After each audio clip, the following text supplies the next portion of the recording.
Hello and welcome to Real Estate Divas. Today we are going to be discussing the current Airbnb market, where it's fallen to, and what you should do about it right after this.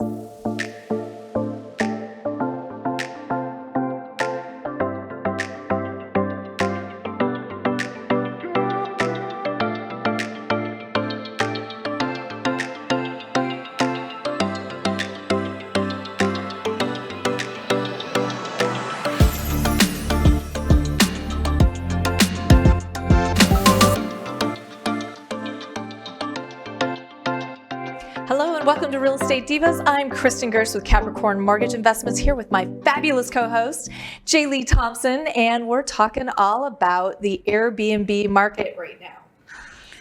You got your first one coming up. I do have my first one coming up. And right now I am super grateful for the location because while we were talking about previously, before the show, we were talking about oversaturation, and that seems to be a kind of a buzzword that everybody's talking about when it comes to the Airbnbs. This happened in the market. I would have told you, I was so excited a year ago, January. I'm like, okay, everybody, let's just get through, because I've got a lot of clients that I manage for as well. Absolutely. And I don't have a crystal ball on what the market's going to do, but I can tell you that 2020 and 2021 were incredible years. And I was 95% full, almost year round. And so for us to go from that to 2022 by May of this past year, 2022, all of a sudden we weren't getting bookings like we were before. Yeah. Well, and I think we've talked about this before. We've talked about before oversaturation was like the topic of conversation when it came to Airbnbs. Don't just grab a house and turn it into an Airbnb. You want to go ahead and really think about that location. What is the draw there? What are you doing to really draw people in? What are the attractions that if you don't want to just do out in the middle of nowhere? No, and people say it all the time. They're like, oh, I have a house, I'm just going to Airbnb it. No, that's not a solid plan. You need to do some research. And, the first thing I like to do is, how many Airbnbs are right there? Yeah. In the general half a mile from it, how many are there? Why are people going there? Exactly. Is it a travel commute issue? Is it, you're out in the sticks and you're trying to get away from things? What are you giving them as an experience? Is it just that you're cheaper than hotels? What is it? What is your strategy? Because like you said, 2 years ago, you just bought one, you threw it up there, and it's a moneymaker. Yeah.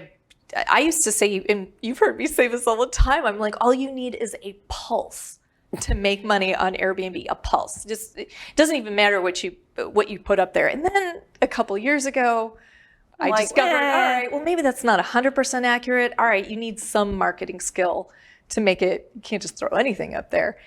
But now it's tough. Yeah, it is, and it's tough for even me, somebody who was excited, going from basically a full calendar all month to just booked on the weekends. If I'm booked over that, if I'm getting 4 or 5 nights spread over the weekends, hey, those are good. That's a good calendar right now.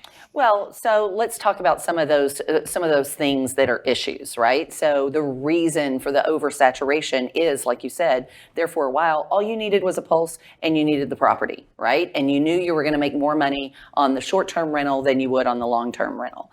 Now, that's not the case, because you've got so many out there, so many people that just went and got an apartment, and they did the Airbnb arbitrage, and they did, or they've got a small house. Or the house rental. Yep. I put one house up 13 months ago it's just outside of Dallas and Richardson. There was one Airbnb, and that was, I think, 1.5 miles away. One. I just went and put the next door house on Airbnb, just listed it last month. There are over 40. And that is in 1 year. And so right there, people are asking me, hey, are you worried about oversaturation? A year ago, I wasn't. But now I've seen, okay, we're saturated in a lot of places. And our demand, unfortunately, we're also in a down economy. So Absolutely. And so that's kind of, where you had to reevaluate, and you got to know how to pivot whenever you're talking about real estate in general, right? So you want to be able to pivot. You want to be able to ride out the storm. You really need to dial it down and figure out, why are people booking with you? What is your strategy now? well, and location, definitely key. Why would people want to book your house? Is it a wedding? Okay, well, that's a once or twice thing. Maybe. Yeah, that's not going to keep you full all week. All year. All year. Yeah. But are you close to, say, theater? Are you close to sporting events? So, all of my properties that are, I can say, hey, close to double AC, close to shopping, North Park. Yeah. North Park Center, right? Because it's got high-end, great shopping. All right, well, people come in from out of town that looking for that convenience. They have the JCPenney. Yeah. They're not looking for that mall. They're looking for the mall, that has all of the high-end stores that they can't get other places. Well, so with the oversaturation and the market, it's literally became the perfect storm. I feel like this is kind of the same thing that we're probably going to experience as far as realtors are concerned. Realtors, I can make money. All I got to do is get my license, and then the moment the down market hits or a softening market hits, then everybody scatters. How about all those flippers out there? They're those rehabbers. Same deal. They've been making money hand over fist for 2 years, and all of a sudden you hit the down market, and it's completely not easy. Different ballgame. Yeah, it's not easy. So, what do you think? All right, would you say? Location, basic economics. All right, you've already made it, especially for people who have already made the investment into Airbnb. These things are not cheap to set up, as I'm sure you've probably found out. Yeah. Going, I can do this on a shoestring budget. No, you can't. Yeah. I don't care who you are. It takes, just the linens if and you're doing everything. a studio apartment, that's one thing. But if you're doing an entire house, that's you're doing a 4 or 5 bedroom house. I don't care who you are. It's going to cost you $25,000, $30,000 to set this up, at least. And that's if you're not putting great stuff in there, Yeah. right? That's just run-of-the-mill basic in there. So you've already got it set up, and now what you've noticed is, all right, my bookings are down. Same products. But now you've got so much more competition, there's so much more supply, and demand is lower because people don't have all that extra income to travel. It's more expensive. Gas prices are higher. Yep. And so people might not be going away for the weekend all the time. There's uncertainty going forward. So, hey, we might not be planning a trip 6 months out, because what if I don't have a job in 6 months? Well, all of that really, that fear of the future and the unknown automatically is going to hinder your travel. All of your extra expenses, everything that was luxury items, that's the first thing that gets cut. Right.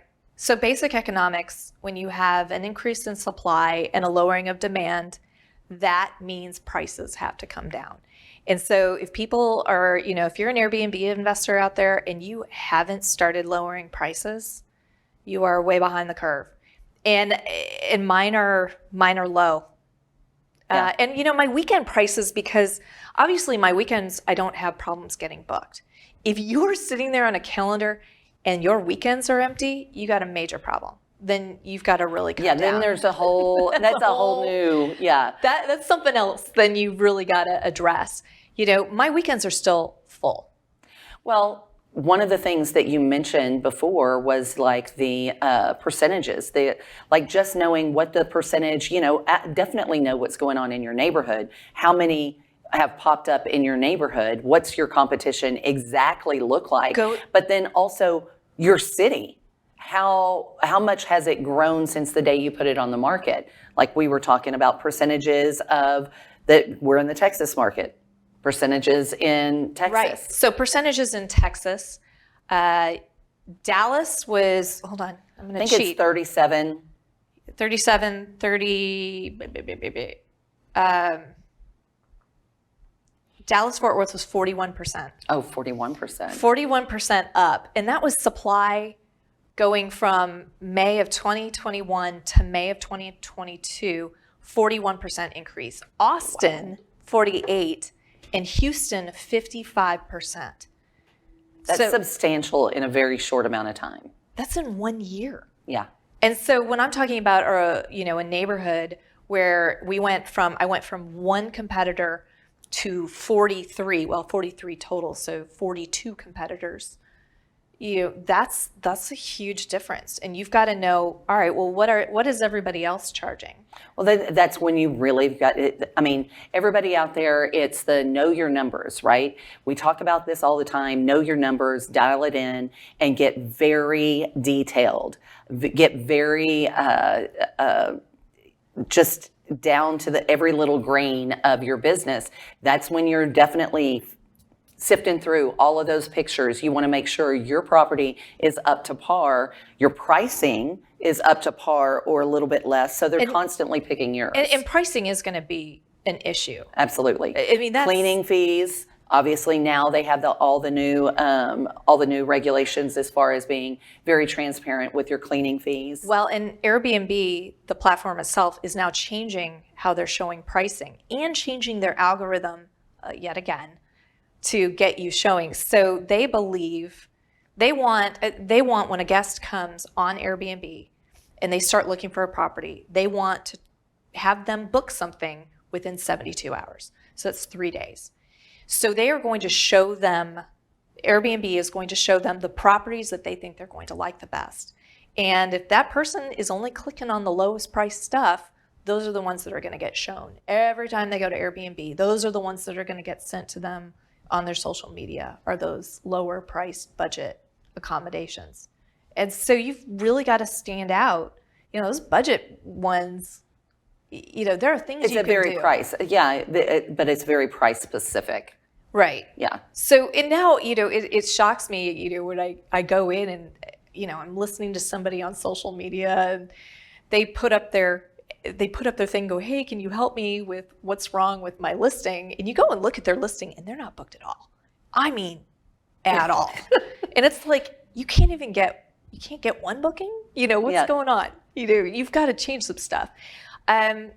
No design whatsoever. It looks like a bunker. I love these bedrooms where we don't even bother to get a bed. We just toss a mattress in the corner and it's got white walls. Yeah, there's a lot to be said for the design aspect of things. I mean, nobody wants to go vacation there. So you've got to ask yourself as, an Airbnb host, what do I want when I go on vacation? What am I looking for? But also know that maybe you're not your client, right? And that's the same thing that we talk about whenever you're flipping a home. You're not going to live there. Your taste is not always the best thing or the thing that's going to sell it.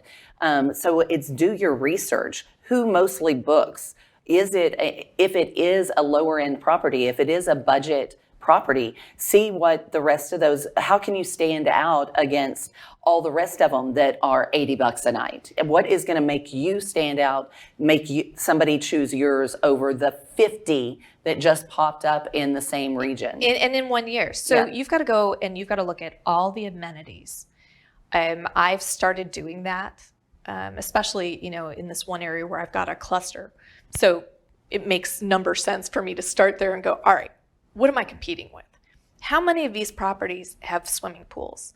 How many have, hot tubs, lots of entertainment stuff, or pool tables, or shuffleboards, activities that you can do in the house if the weather isn't fire great. pits, Yes, gas fire pits. It's a huge thing, and that's an easy thing to put into your listing.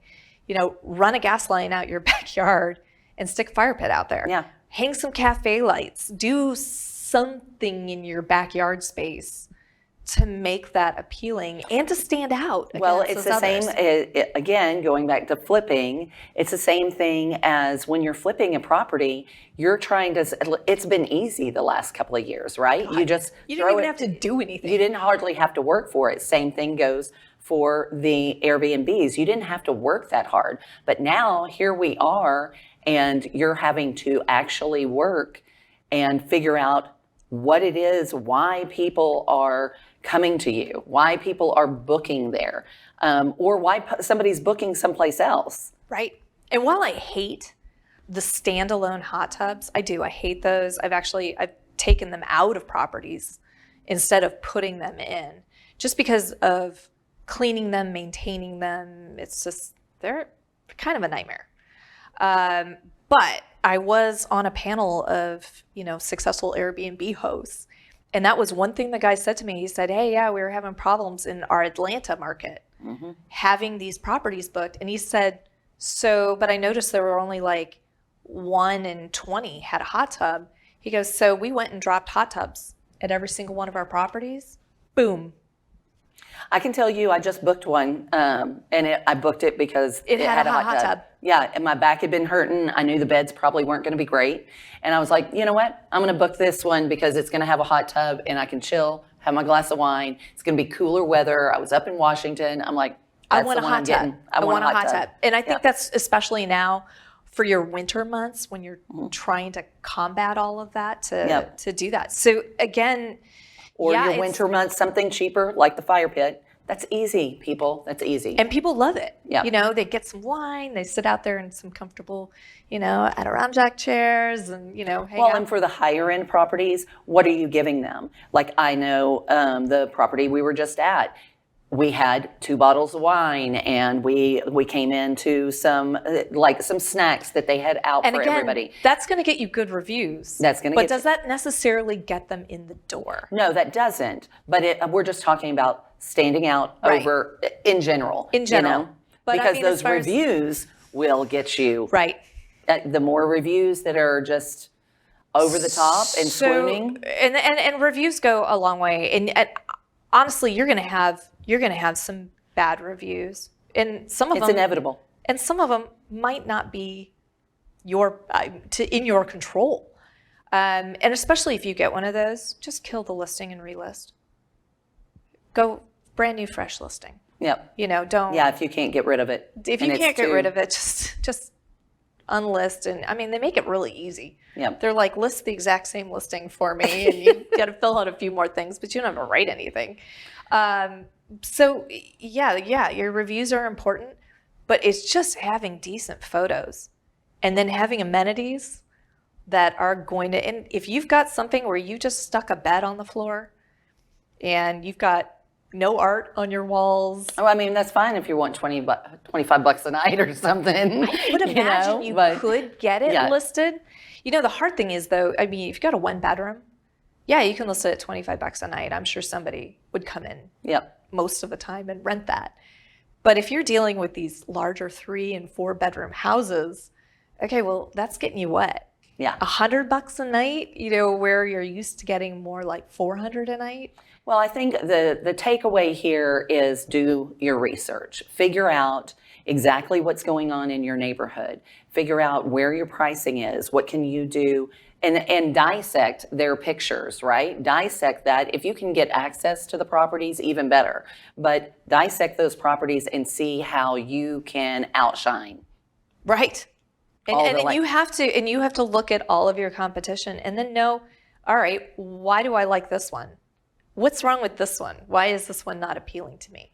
And it might be subconscious. You might not even realize that it's, And shop it around, not just your opinion, because you're going to be biased, right? It's your property. You're going to be a little biased. So shop it around, have somebody say, out of these 3, what would you do? Or look in this area, tell me which one you would book, and why. Give me the reasons why. So, those are all good tips, and know how much the percentage went up in your neighborhood, in your city. Right. And I've been told by people who have been doing this a long time, I'm what, 4 or 5 years. Mm-hmm. But people have been doing this 10 and even longer, 10, 15 years. Even before Airbnb was a household name, you still had HomeAway, VRBO, Expedia, or just individual management companies that were doing vacation rentals. Sure. Absolutely. So this isn't a new thing. No. This has been going on for a while. The platform is new. They have all said it's cyclical. This happens. So we're going to see, a bunch of investors who get into this who are going, oh my gosh, this is nowhere near what I thought it would be. And they'll get out, or they'll turn into a long-term rental or something like that. And Also look into, would it be a better avenue for you to go with a midterm rental?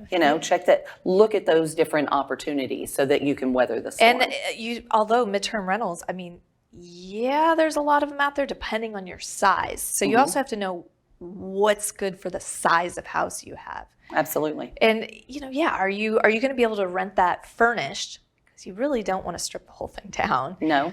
Rent it furnished for enough extra. But I agree, especially knowing that if you're in Colorado, in a ski town, well, January, February, you're two of your best months out of the year. Absolutely. And your summer months, you already know you've got a discount. Well, we're the opposite here in North Texas. Nobody comes to Dallas in January, February. And that's just, how it is. Except for events. Except for events. So keep that in mind. So if you're in an awesome location. Yes. But just keep those things in mind. Yes, everybody's talking about oversaturation, but just look at it. Look at it and learn. Know you're in real estate. Go ahead. You're going to have to pivot, or you're going to have to dissect that property and take a deep dive and figure out what is the motivation for booking your property. The other thing that should be pointed out on how these algorithms work, the more bookings you get, the more that property gets shown.